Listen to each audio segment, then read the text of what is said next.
โอเคก็ขอสวัสดีทุกคนด้วยนะครับผมก็สำหรับคลิปนี้ก็จะมาสอนวิธีการเพิ่มฟิสิกส์ให้กับเกมผมในกรณีที่เราทำพาร์ทที่มันสามารถเคลื่อนที่ไปมาได้ไม่ว่าจะเป็นการเคลื่อนที่ด้วย C frame หรือ position นะผมก็ผมจะยกตัวอย่างให้ทุกคนดูนะผมเพื่อเป็นการเสียเวลานะผมจะมาสาธิตกรณีกันว่าปัญหามันคืออะไรนะผมตัวอย่างเช่นผมมีพาร์ทซึ่งผมจะตั้งชื่อพาร์ทนี้ว่าพาร์ททวิน ผมจะทำการทวีตให้กับพาร์ตตัวนี้ผมโดยใช้สคริปต์ผมก็จะทำการทวีตให้กับมัน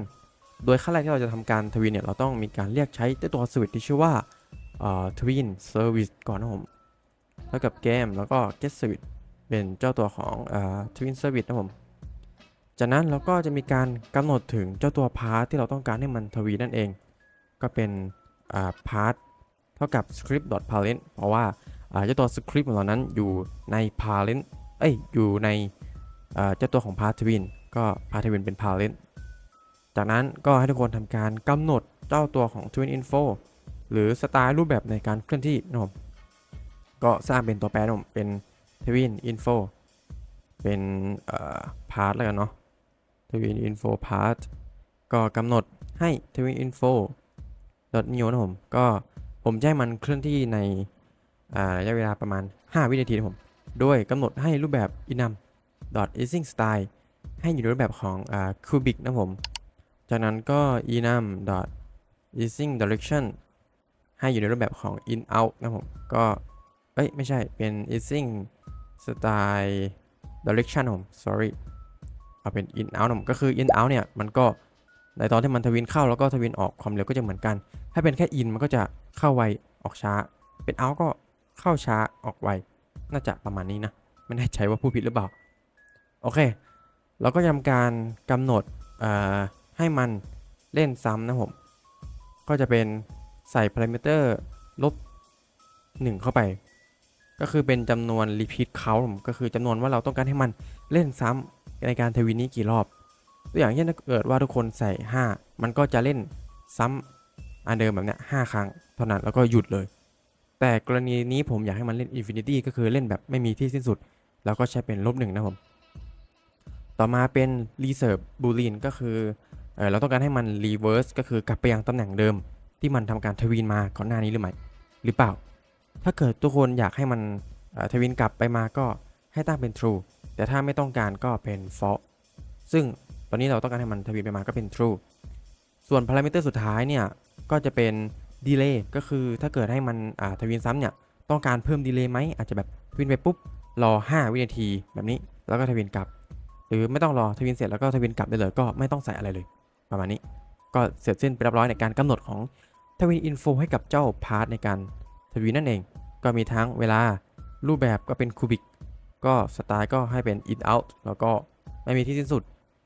ก็ให้ทำซ้ำโอเคเมื่อเราได้ทวินอินโฟเรียบร้อยแล้วเนี่ยเราก็มากำหนดของโกนะผมก็คือซีเฟรมที่เราต้องการทำมันทวินไปนั่นเอง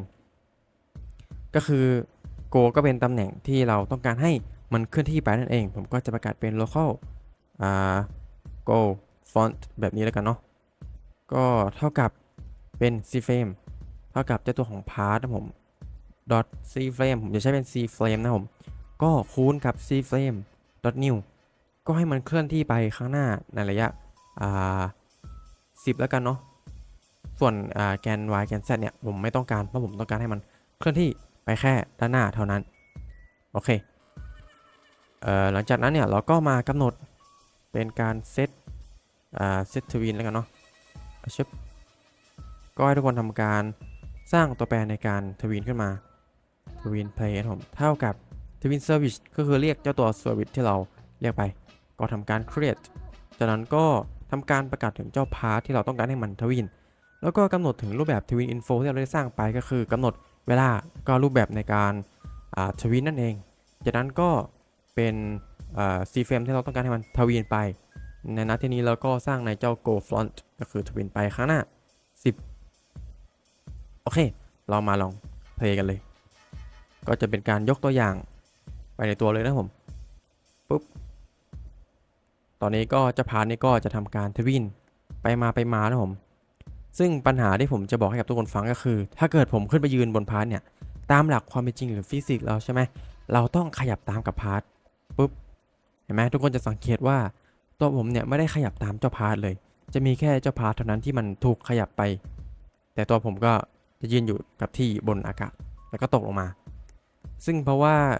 เรายังไม่ได้สร้างหรือเพิ่มการฟิสิกส์ให้กับเจ้าพาร์ทตัวนี้นั่นเองแล้วก็ไม่ได้แองชอลด้วย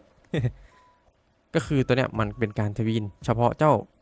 ซีเฟรมของเจ้าพาร์ทเราต้องกำหนดฟิสิกส์เข้าไปหน่อยให้มันกำหนดทำให้ผู้เล่นที่เชื่อมกับพาร์ทหรือว่ายืนบนพาร์ทเนี่ยที่เชื่อมต่อกับเจ้าพาร์ทเนี่ยมีฟิสิกส์ติดไปด้วยนะผมโอเคผมก็จะมาสอนวิธีแก้นะผมไม่ใช่วิธีแก้ก็จะมาสอนวิธีการเพิ่มฟิสิกส์ให้กับการทวินผู้เล่นไปกับพาร์ทนั่นเองซึ่งเนื้อหาที่ผมจะนำมาสอนก็ได้มาจากคลิปของต่างชาตินะผมก็จะแปะเครดิตไว้ใต้ description ผมก็ใครสนใจก็ไปดูเขาได้นะผมก็เขาก็สอนวิธีการเขียนแล้วก็ใช้งานให้ดูเลยนะผมซึ่งผมก็ได้คอนเทนต์แล้วก็เนื้อหามาจากเขาส่วนในคลิปนี้ผมก็จะมาเจาะลึกถึงคำสั่งรายละเอียดอะไรนิดๆหน่อยๆนะครับผมโอเคเราก็จะมาเพิ่มฟิสิกส์ให้กับเจ้าตัวการทวินของพาร์ทนี้เลยนั่นเองเราไปดู before after กันแต่ก่อนไปดูเราต้องทำก่อนให้ทุกคนทำการเรียกเซอร์วิสขึ้นมาอีก1ตัวผมเป็นเซอร์วิสที่ชื่อว่าเจ้าตัวของ run service นะผมปุ๊บเท่ากับเกมแล้วก็ทำการ get service เจ้าตัวของ run service นะผมจากนั้นเนี่ยเราก็ต้องมาเพิ่มข้างล่างแล้วผมเป็นผมจะตั้งชื่อเป็นฟิสิกส์แล้วกันอะไรก็ได้ไม่รู้แหละตั้งไปเลยละเนี่ยฟิสิกส์เราจะประกาศถึงเจ้าตัวของ run service นะผมด้วยใช้อีเวนต์ที่ชื่อว่า stepped นะผมแล้วก็ทำการ connect กับฟังก์ชันแบบนี้ปุ๊บเราก็จะใช้เจ้าตัวของ service แต่ก่อนเราต้องประกาศค่าขึ้นมา1ค่าก็คือเป็นlast position เท่ากับเป็น part dot position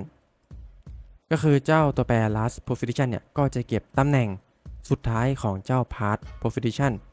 ก็คือเจ้า part ตัวนี้นั่นเองก็คือเก็บตำแหน่งสุดท้ายตัวอย่างเช่นตอนแรกมันอยู่ตำแหน่งตรงนี้ใช่ปะพอมันเคลื่อนที่ไปตรงนี้ปุ๊บตรงเมื่อกี้ก็จะเป็นตำแหน่งสุดท้ายของมันซึ่งก็จะถูกเก็บไว้ในเจ้าตัวแปร last position ตรงนี้นั่นเองส่วนตำแหน่งตรงนี้ก็จะเป็นตำแหน่งปัจจุบันตำแหน่งใหม่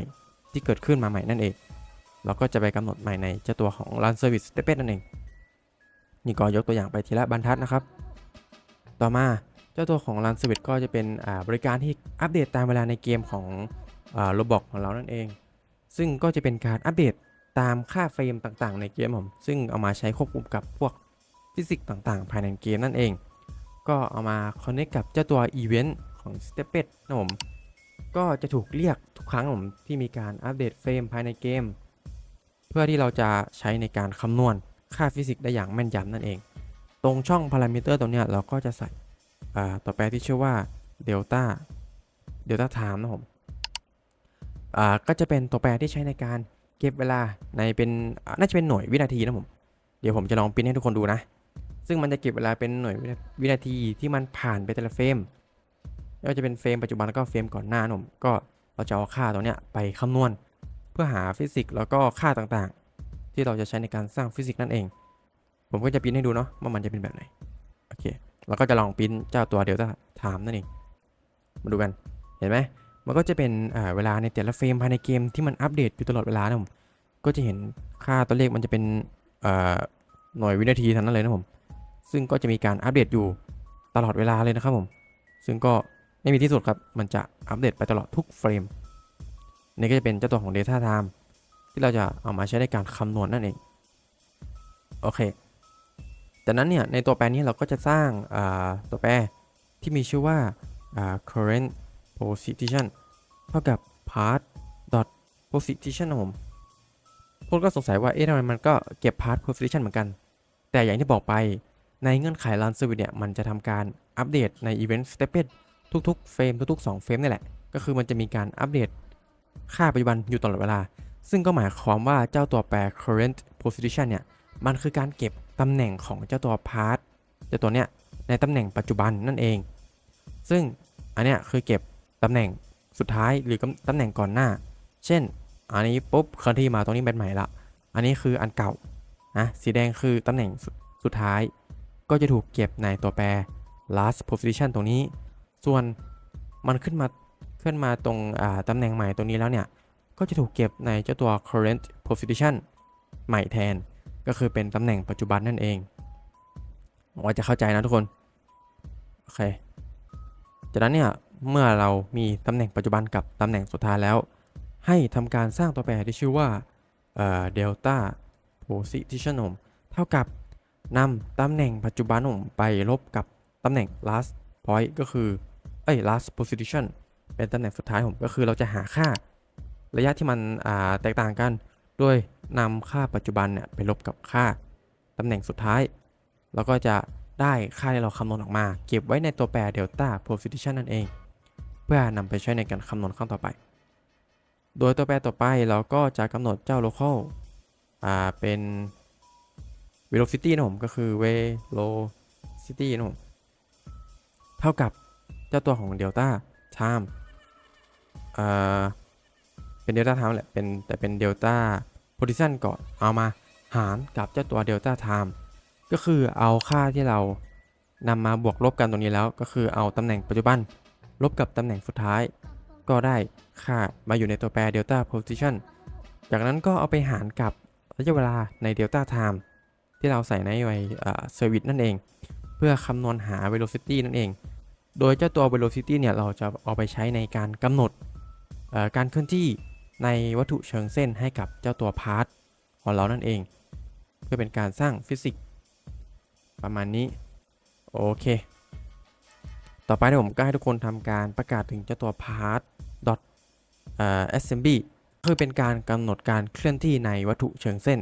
assembly line เนี่ย velocity นั่นเองของเจ้าตัว part ของเรานั่นเองโดยกำหนดให้เป็นเจ้าตัว velocity ที่เราทำการคำนวณได้จากการเอา delta position ไปหารกับ delta time นั่นเองตัวนี้ก็จะเป็นค่าที่คำนวณมาแล้วสำหรับการสร้างฟิสิกส์ให้กับเจ้าตัว part ของเราโดยใช้คำสั่ง assembly line เนี่ย velocity ก็คือกำหนดการเคลื่อนที่ในวัตถุเชิงเส้นนั่นเองต่อมาก็ให้ทุกคนทำการอัปเดตเจ้าตัวของ last position เท่ากับ current position ก็คือเป็นการอัปเดตตำแหน่งค่าสุดท้ายใหม่นะเพราะว่าในกรณีที่สมมตินะปุ๊บอันนี้คือการคำนวณ1รอบอันนี้คือค่าสุดท้ายละอันนี้คือค่าปัจจุบันพอเราคำนวณค่าตรงนี้เสร็จเราก็กำหนดอะไรให้มันได้ต่อละกำหนดฟิสิกส์ต่างๆเสร็จแล้วปุ๊บเมื่อมันไปยังค่าต่อไปก็คือทวินต่อปุ๊บไอ้ตรงเนี้ยไม่ใช่ค่าปัจจุบันแล้วอันนี้ก็เป็นค่าสุดท้ายแทนตัวนี้ก็เป็นค่าปัจจุบันแทนก็คือตรงนี้ก็จะกลายเป็นเจ้าตัวของcurrent position ส่วนตัวนี้ก็จะกลายเป็น last position แทนเจ้าตัวนี้ถ้าเกิดเราไม่ทำการอัปเดต last position เท่ากับ current position เนี่ยมันก็จะล็อกตำแหน่งสุดท้ายไว้ที่อันก่อนหน้านั่นเลยซึ่งเราก็ต้องอัปเดตด้วยก็คืออัปเดตตำแหน่งสุดท้ายก็คือตำแหน่งก่อนหน้าที่จะมีการอัปเดตเฟรมใหม่นั่นเองก็เป็นการอัปเดตตำแหน่งนะก็มีเท่านี้นะทุกคนตอนนี้น่าจะเสร็จสิ้นเป็นที่เรียบร้อยละเราจะไปลองกันดูนะครับว่ามันทำงานได้หรือเปล่าโอเคน่าจะเรียบร้อยแล้วครับเรามาลองเทสดูว่ามันทำงานได้หรือเปล่าจะสังเกตได้ว่าตอนแรกที่เราไปอยู่บนพาร์ทมันจะไม่ทวินตัวเราไปกับพาร์ทนะผมขึ้นไปอยู่บนพาร์ทปุ๊บทุกคนก็จะสังเกตว่าตอนเนี้ยตัวเราก็จะเคลื่อนที่ไปกับเจ้าพาร์ทที่มีการทวินเป็นที่เรียบร้อยแล้วแต่มันก็จะมีข้อเสียอยู่ว่าในการคำนวณค่าเนี่ยมันอาจจะไม่แน่นอนแบบ 100% ตัวละครเราอาจจะไม่ได้ยืนนิ่งอยู่บนพาร์ทตลอดจะสังเกตได้ว่าตัวเราเนี่ยเขามีการขยับนิดๆค่ามันก็ไม่แน่นอนถ้าเกิดว่าเรายืนอยู่ที่เดิมตลอดเนี่ยไม่แน่ใจว่าถ้ายิ่งตัวพาร์ทมีความเร็วมากหรือน้อยเท่าไหร่เพราะว่าถ้ายิ่งมากโอกาสที่จะยิ่งตกก็จะยิ่งเยอะโอเคก็สำหรับทริคในการทวินให้ตัวผู้เล่นนั้นเคลื่อนที่ไปกับเจ้าตัวพาร์ทที่ทำการทวินอยู่ตามแรงฟิสิกส์ก็ขอจบลงเพียงเท่านี้นะครับก็สำหรับใครที่มีเทคนิคหรือวิธีการอื่นๆก็สามารถเอามาแชร์กันได้นะครับก็จะยินดีมากๆเลยนะซึ่งก็หวังว่าวิธีการนี้ก็จะช่วยให้เกมหลายๆคนมีแนวทางแล้วก็เป็นประโยชน์ให้กับทุกคนได้นะไว้คลิปนี้ก็ขอจบลงเพียงเท่านี้นะคลิปหน้าจะ สอนอะไรก็รอดูกันได้เลยนะครับผมก็ช่วงนี้ก็อาจจะหายไปนานนิดนึงเพราะว่าติดธุระหลายๆอย่างนะครับโอเคก็สำหรับคลิปนี้ใครมีข้อสอบถามอะไรก็คอมเมนต์ไว้ใต้คลิปได้เลยนะครับผมไว้เจอกันคลิปหน้าครับผมสำหรับคลิปนี้บ๊ายบายครับ